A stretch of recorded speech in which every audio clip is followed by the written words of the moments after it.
आकाशवाणी का ये रायपुर और सरायपाली केंद्र है। 1:30 हुए हैं। लीजिए सुनिए महिलाओं का कार्यक्रम घर आंगन।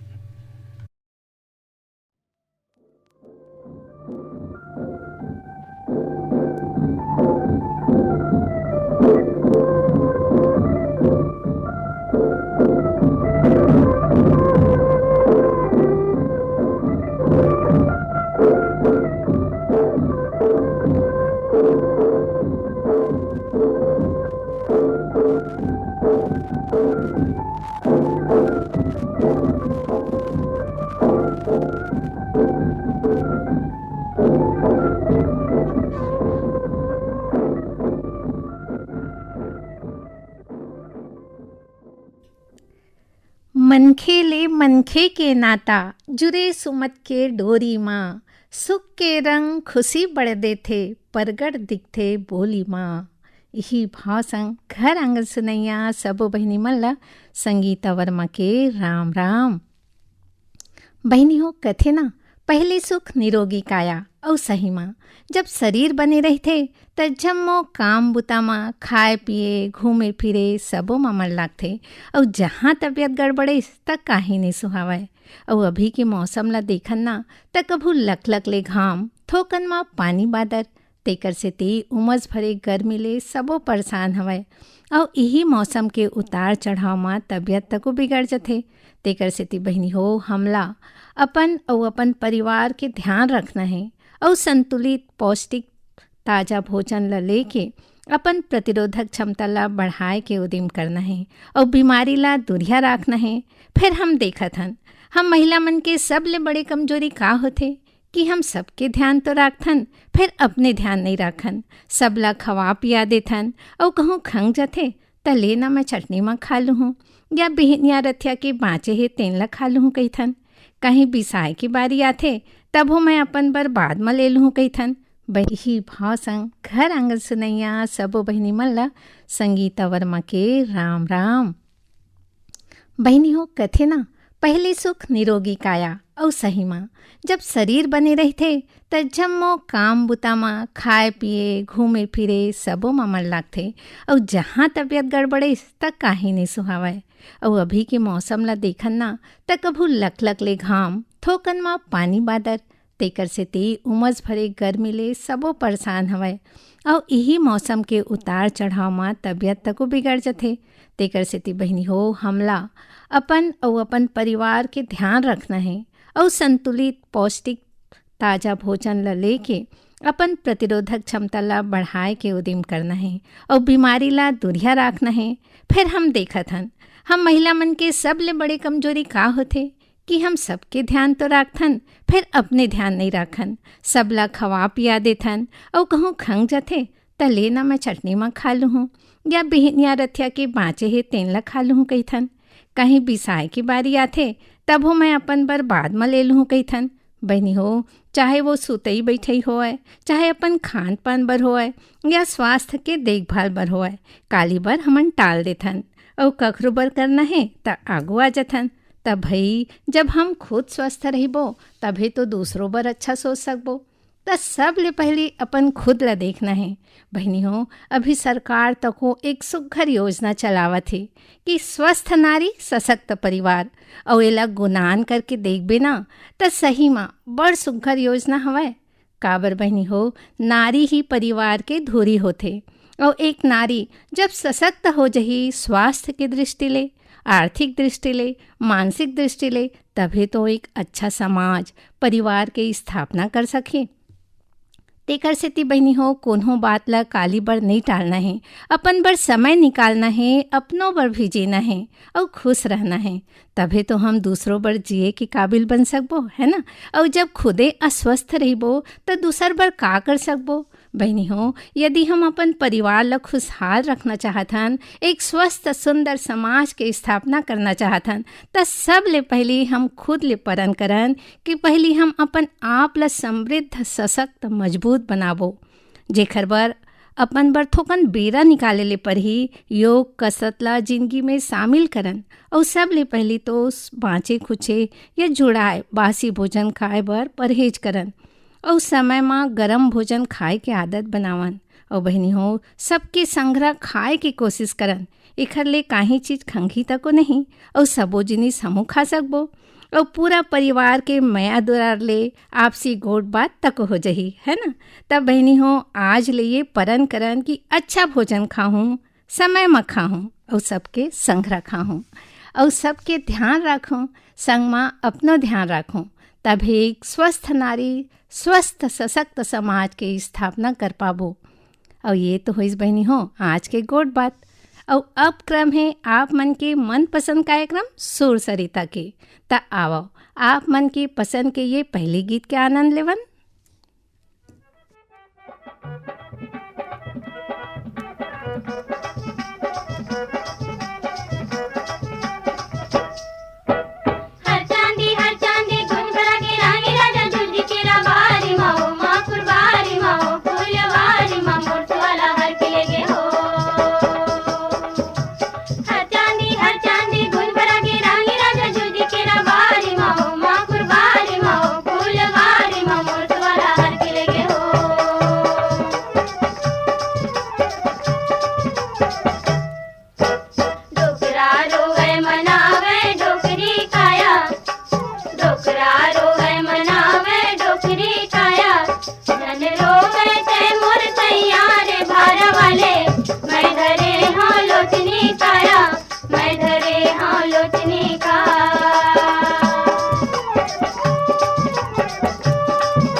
जौन गीत अपन सुनत रहो तेन अपन स्वर में सजा के लाने रहीन अनुराग ठाकुर, कविता हिरकने और साधना यादव। और पसंद हमर ये बहनी मन करे रहीन बंगला मटिया बालोद ले अंजनी अंगारे, त्रैम्बिका, लीना, अंशुमाला अंगारे, नर्मदा धाम सुरसुरी ले सरस्वती, ममता, माया यादव, दिल्ली मोरी गेट ले रीता देवी, आकाश, शिल्पा रानी, करही भदर बालोद ले शारदा निर्मलकर, लल्ली, नूतन, तारम, गिन्नी, सांकरा सोमनी जिला राजनांदगांव ले कुलवंतीन देवी, यशोदा देवी, नेहा, डिलेश्वरी साहू, ग्राम खपरी जेवरा सिरसा दुर्ग ले है, टिकेश्वरी देवी, कौशल्या, गंगा, दामनी साहू। बहनी हो प्रकृति हमला कतका सुघर सुघर चीज देते हैं ना, और हमन गौर करके देखन तय प्रकृति हमला माया बांटथे, हर ऋतु हमला अपन माया के अचरा देथे। और सही माँ बहनी हो ये प्रकृति के संतुलन हम मनखे ला जीवन में संतुलन राखे के प्रेरणा देथे, और यही संतुलन हमर जिंदगी ला खुशहाल बनाथे। प्रकृति तो हमला अकूट खजाना देहे, फिर हम का करत हन प्रकृति ले छेड़छाड़, और ओखर परिणाम तको हम कई रूप में देखत हन। अभी के बेरा ला हम देखन बहनी हो अतेक वर्षा हो है तब होले गर्मी उमस जाते नहीं है, और ये सब हुआ थे प्रदूषण के सेती, और एखर सेती कई ठन बीमारी झपावत जाते। तब बहनी हो हम सब मनखेला आगू आए ले लागी, और पर्यावरण संतुलन के बीड़ा उठाए के संकल्प करे बर लागी। वन ला सुरक्षित राखे के, एक एक ठन पेड़ लगाए के, बिजली पानी के बचत के, ईंधन बचत करे के परन करना है। झिल्ली प्लास्टिक के उपयोग ला बंद करके प्रदूषण ला रोके में अपन नान मदद करके हम पर्यावरण के संतुलन में अपन भागीदारी निभा सकत हन बहनी हो, और अपन अवैया पीढ़ी बर एक स्वस्थ सुरक्षित जिंदगी के रद्दा गढ़ सकत हन, प्रदूषण मुक्त पर्यावरण के बीजा बो सकत हन। और एकरे संग आप मन की पसंद की ये दूसरैया गीत ला सुन लेथन, जोन ला सुमधुर स्वर में सजा है विदुषी ममता चंद्राकर।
ये गीत पर हमार ये बहनी मन अपन फरमाइशी भेजे है।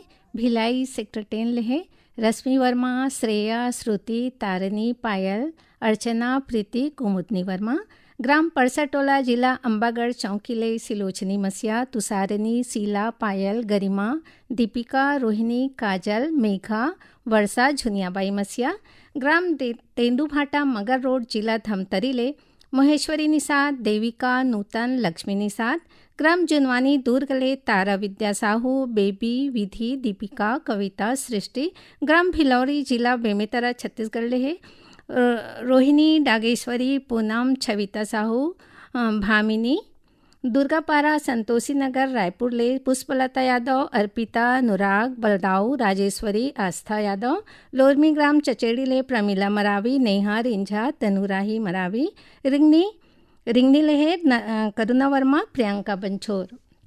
बहनी हो कैथन ना जैसन खाबो अन्न वैसन हो ही मन। सही बात है बहनी हो, काबर भोजन में ही हमार जिंदगी टिके रही थे। जैसे गाड़ी बिन पेट्रोल के नहीं चलाए वैसने हमार शरीर बिन भोजन के नहीं चलाए, और संतुलित भोजन ले ही हम स्वस्थ रहीथन। तब बहनी हो अपन भोजन में प्रोटीन, विटामिन, कार्बोहाइड्रेट, खनिज, फाइबर सब रहाए, और ये हमला अपन रोज के खाना में मिल जाते।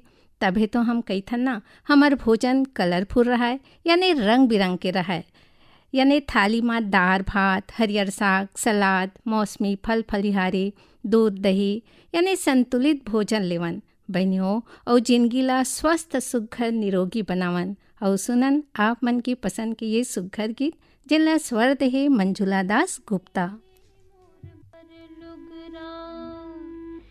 जोरी मोर ले दे मोर बर लुगरा, हे धानी मोर ले दे मोर बर लुगरा, हे बहिया मोर ले दे मोर बर लुगरा।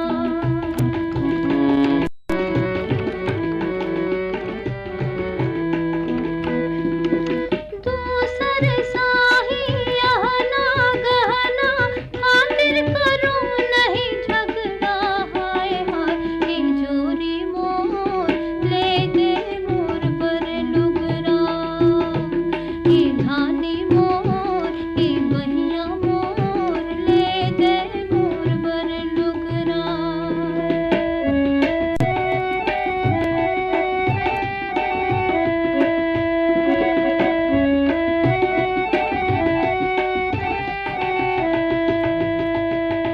हाटी बहर माँ किसिम किसिम का सुघर जिनिस बेचात है, हाटी बाजार माँ किसिम किसिम के सुघर जिनिस बेचात है। सबके मन खेले थे देखे तोला झजकियात है, संगवारी मन ठट्ठा करते, संगवारी मन ठट्ठा करते, और मन खी खुसरा वो जोड़ी मोर ले दे मोर बर लुगरा, हे जोड़ी मोर हे धानी मोर हे बहिया मोर ले दे मोर बर लुगरा।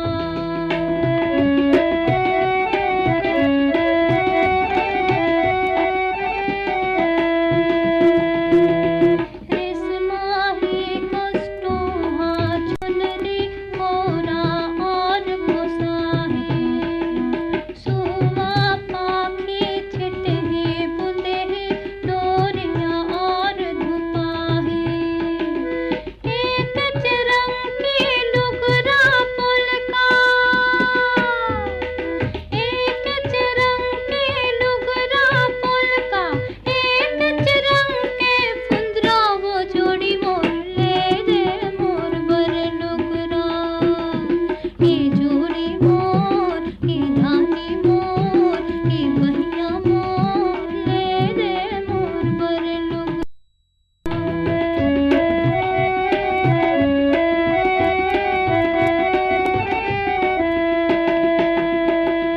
दूठन पहनी दूठन धरवट हाथ के दिन काट्यो, दूठन पहरती दूठन धरवट हाथ के दिन काट्यो, पोसे चिरुई चिरगुन साही सब सुख दुख नामे बाट्यो, दुख के रतिहा बहरी पहागे,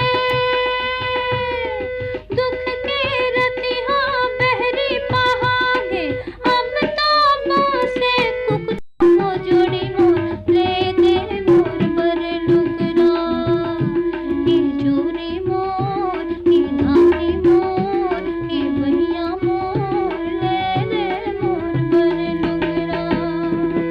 दूसर साही यहना गहना खातिर करूं नहीं झगड़ा, हाय हाय ले दे मोर बर लुगरा, ले दे मोर बर लुगरा, हे धानी मोर हे जोड़ी। ये गीत पर फरमाइश हमर ये बहनी मन भेजे रही।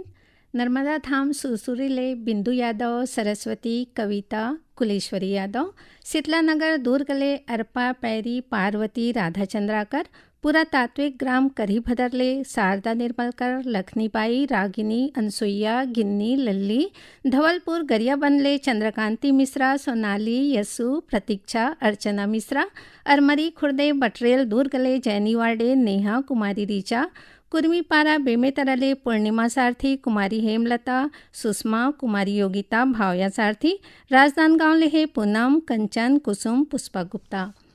बहनी हो, आज के बेरा में मोबाइल हमार जिंदगी के बहुत उपयोगी जिनिस बन गई है। बिन मोबाइल के ककरो काम नहीं चलाए। और यह सही है बहनी हो कि मोबाइल में ज्ञान के खजाना भराए रहते। हर जानकारी चाहे बैंक के होए, रेल के होए या लइका मन के पढ़ाई लिखाई, कहीं भी जानकारी हमला तुरते मिल जाते। फिर एकर सही उपयोग करना बहुते जरूरी है। काबर एकर गलत उपयोग ले आँखी ला नुकसान होथे, लइका मन के शारीरिक विकास में प्रभाव पड़थे। तेकर सेती बहनी हो, नान्हे लइका जिन ला मोबाइल की जरूरत नहीं है तेन ला बिल्कुल मोबाइल मत देवो।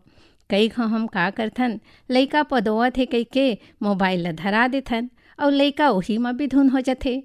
फिर ये लइका बड़ नुकसान आए।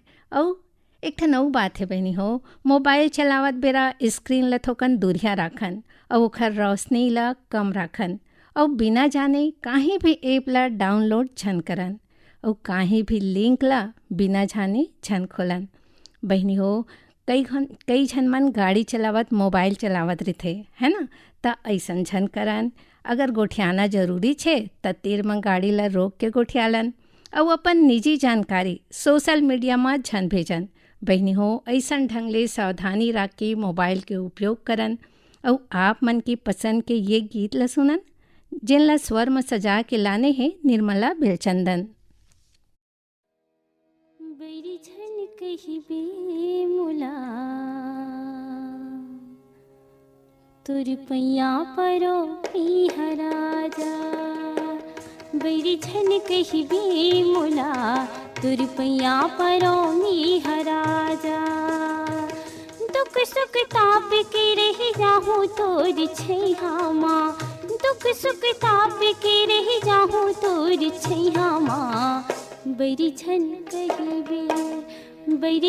कही बे मुला तुर पैया परो हराजा। बैरी झन कही बे मुला तुर पैया परो हराजा।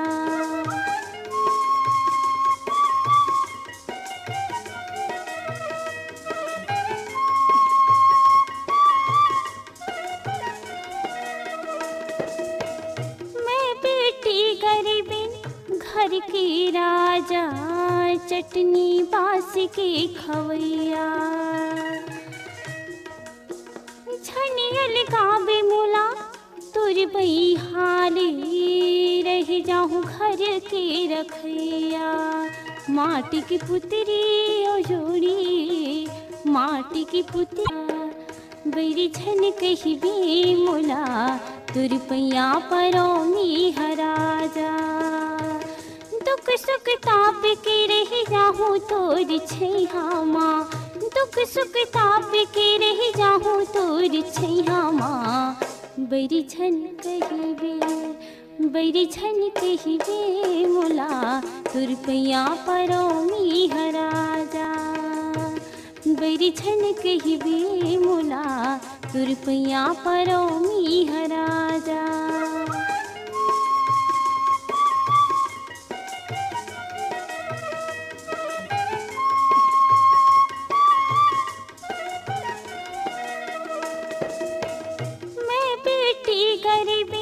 घर के राजा चटनी बास के खवैया। छनियल गावे मुला तुर बहिहाले रह जाहूँ घर के रखैया। माटी की पुतरी ओ जोड़ी, माटी की पुतरी ओ जोड़ी। लुकाली तोर छैहा माँ, बैरी झन कही बे मुला तुर पैया परो हराजा। बैरी झन कही बे मुला तुर पैया परो हराजा।